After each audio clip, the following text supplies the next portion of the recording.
Q&A action. It's been a while, and this is going to be a good one. You guys asked me some pretty good stuff. All right, first question here is from BJ Earfot. Very interesting name. What do you think about your non-vegan followers?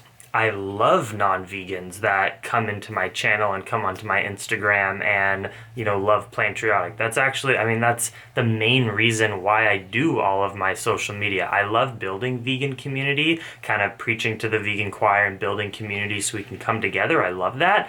But honestly, the main reason that I have my channel is to bring in outsiders who are not already vegan to learn about how awesome vegan is and all the good reasons to go vegan. So I love my non-vegan followers, but I really hope that they, take some of the lessons and information that I have to give and actually make changes to their lifestyle and go vegan. Non-vegan followers who watch all my videos but troll and make mean comments and don't go vegan, I don't like you. The Evolving Human asks me, what spiritual practices do you partake in?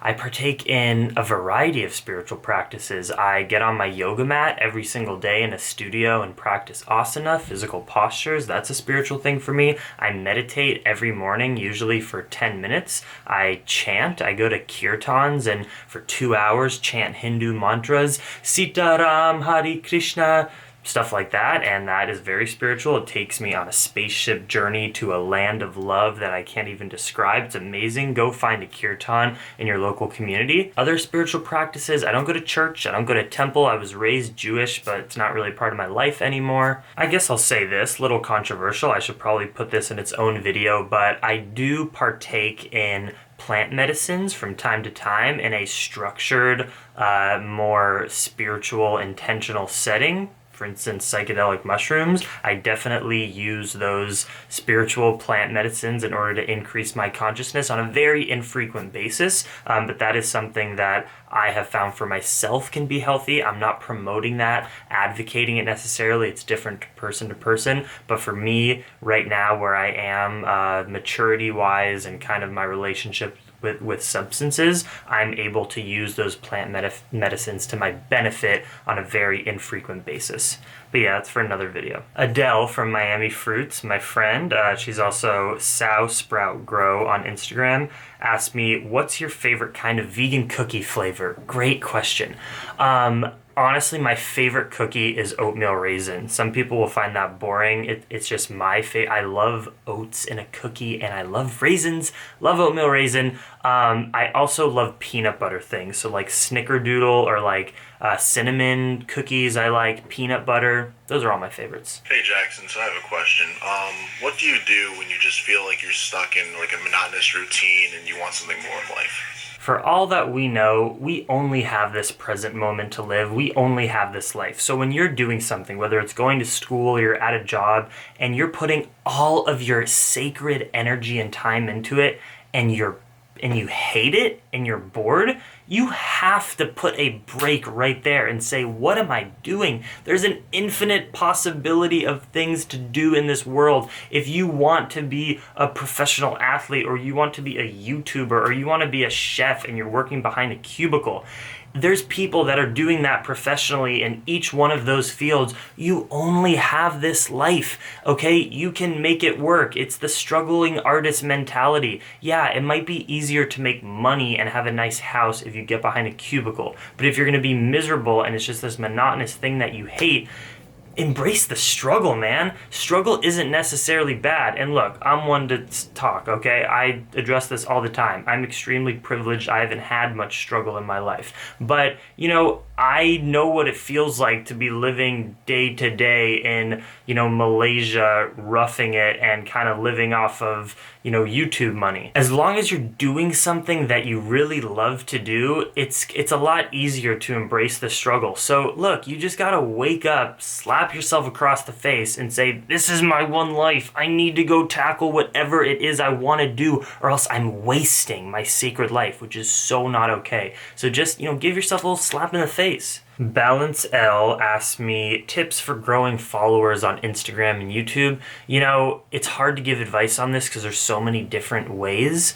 Obviously, there's so many different kinds of YouTubers. There's people like Fully Raw Christina or Freely that are vegan advocates doing something that I think really makes a positive impact on the world. Healthy diet, lifestyle, veganism, and they have massive followings. Then you also have people like the Kardashians that don't promote anything and I think are really like indulgent and don't represent health and sustainability, and they have huge followings. So it's hard to say that there's one thing that gives you a following, but the main thread I think through everyone that has success is that they're consistent, they are authentic, and they speak from the heart. They show their vulnerability at times. And the biggest thing, you have to be unique and different. If you're just gonna copy someone else and you're trying to build your following from nothing, why would people follow you when they could just follow the person that you're trying to copy who already knows what they're doing a lot better? So the way to gain followers is to be unique and be yourself and provide something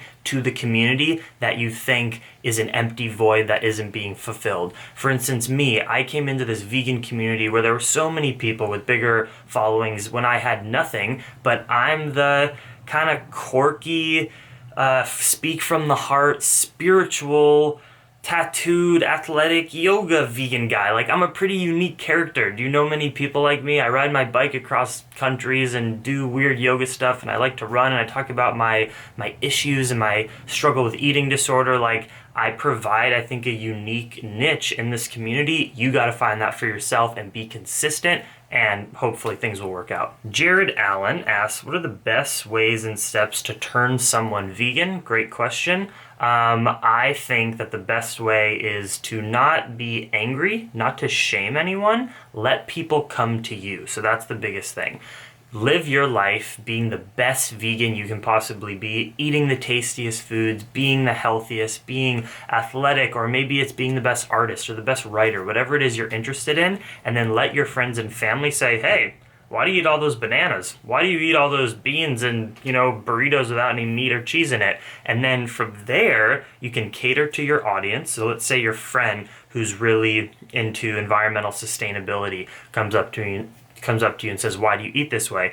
You say, oh, well, it's the best way to reduce my environmental impact. Pretty much half of all greenhouse gas emissions can be attributed to animal agriculture. It's so unnecessary. We've got to eat lower on the food chain. It's so much better for the planet. And then you kind of leave it at that. So what you do is you just drop little truth bombs to your friends and family. Let that marinate, say, maybe give them some more information for them to go watch a documentary. It's a lot better than a book. It's just a quick, easy watch. Say, oh, you should watch this movie Cowspiracy. See you later. You just dropped a little boom right there, and you got to let the blossom and the sprout bloom in their own mind. You can't force a message down someone's throat. So that is the best way to get this message out there and to create more of a vegan world. Heather Goes Vegan asks, what would your ideal day of eating look like, meals plus snacks? You guys have seen, I think, a lot what my ideal day of eating is, because pretty much most of my what I eat in a day are like my ideal day of eating.